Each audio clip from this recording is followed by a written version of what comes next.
आज हम पढ़ाएंगे मध्यकालीन। देखिए मध्यकालीन में होता था क्या। और पढ़ाने का क्या है। देखिए मध्यकालीन पढ़ाए थे पिछले। मध्यकालीन ये चला 10,000 से 7,000 के बीच तक, समझे जाइएगा, है न। ये मध्यकालीन लगा। इसमें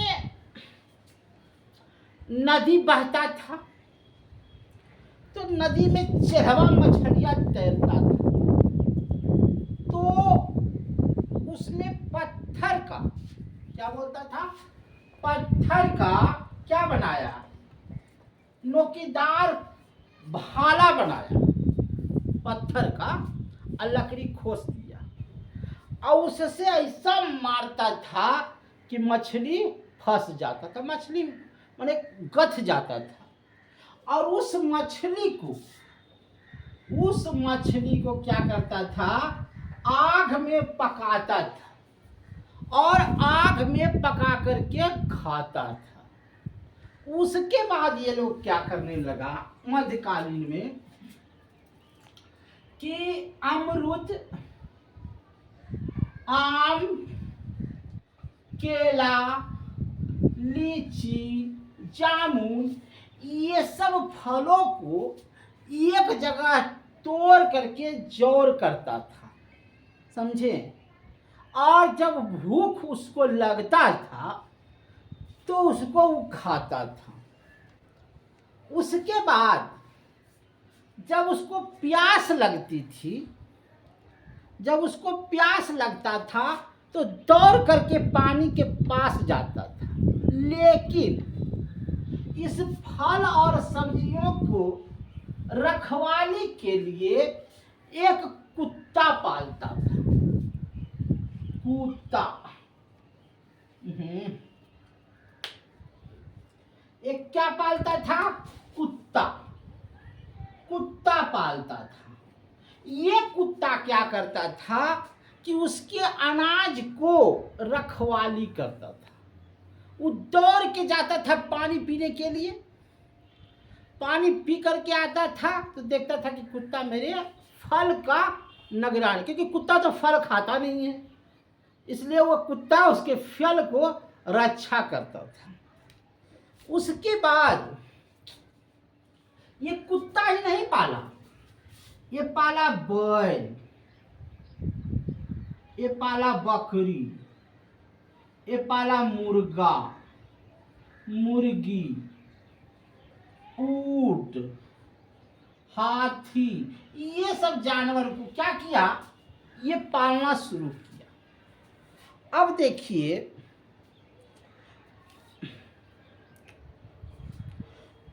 उसके बाद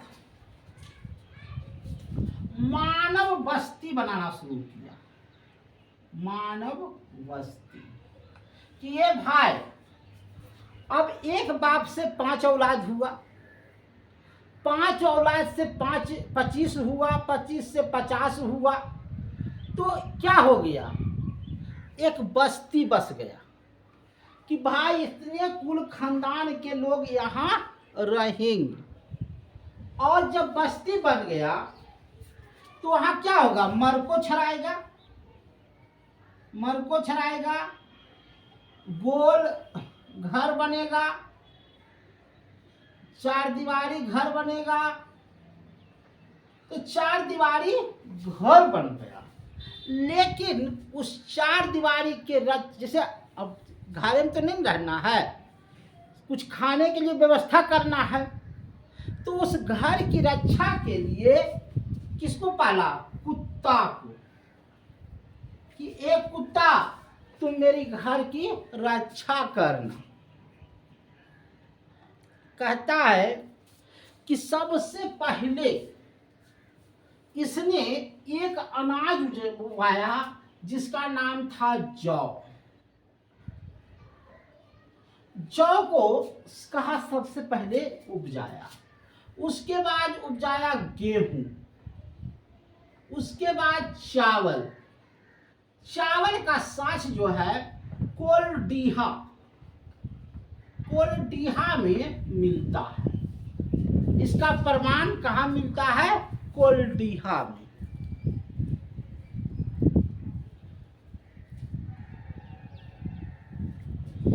अब जो है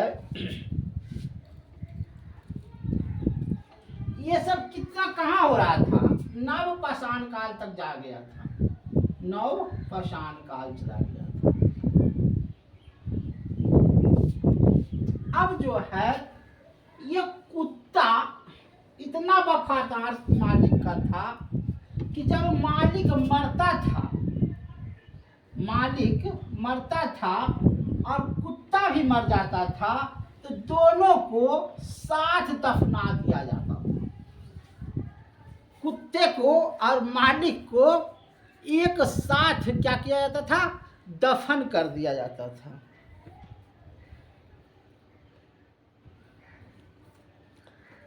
तो आज तक इतना ही है ने। नव पाषाण काल जैसे जैसे बहुत विकास हुआ, नव पाषाण काल में ही सब कुछ हुआ। अब आगे भी करेंगे। जैसे देखिए यू जो है ना 5 आदमी को 2 दिन लगी रिमांड पर लिया है। अगर उस रिमांड से खुलासा होता है कि 0.2 और 0.1 ये दोनों खतरा है तो इस दोनों को रद्द कर दे सरकार सुन काहे नहीं रहा है? हमको तो यही तजुब लग रहा है। लड़का चिल्ला करके कह रहा है कि इसमें भी धांधली हुआ है, इसमें भी धांधली हुआ है। सरकार कान में कड़वा तेल देकर के बैठा हुआ है और कह रहा है कि 0.3 बहाली करे। क्यों बहाली करे भाई? क्योंकि फिर हमको करोड़ों रुपया आ जाएगा। हे इसमें भी देखो धांधली हुआ, इसमें भी धांधली हुआ है। दोनों को रद्द कीजिए और तब बहाली का फैसला लीजिए। समझे? बहाली करने से कुछ फायदा नहीं होता है ने। पानी टंकी में पानी भरा रहा और एक तरफ से निकल रहा है, उल्टा पानी टंकी कभी नहीं भराएगा। अभी भी इतना फर्जी शिक्षक है कि अभी भी जांच करे न तो निकल जाए। अच्छा तुम कहते हो कि फर्जी शिक्षक निकाला जाएगा, आज जो क्वेश्चन आउट कर करके 0.2 में बैठा है और 0.1 में बैठा है, क्वेश्चन रट करके उसको तुम कैसे निकालोगे भाई? उसका माइंड तुम चेकअप करोगे कि रट करके बैठा हुआ है? नहीं समझ में आता है कि राष्ट्रपति का नाम नहीं जान रहा है और उसको तुम शिक्षक बना दिए हो। एकदम कैसा आदमी है, कैसा अंधेरा है। इसलिए 0.2 और 0.1 दोनों रद्द करो और एक नए सिरे से बहाली लो। धन्यवाद।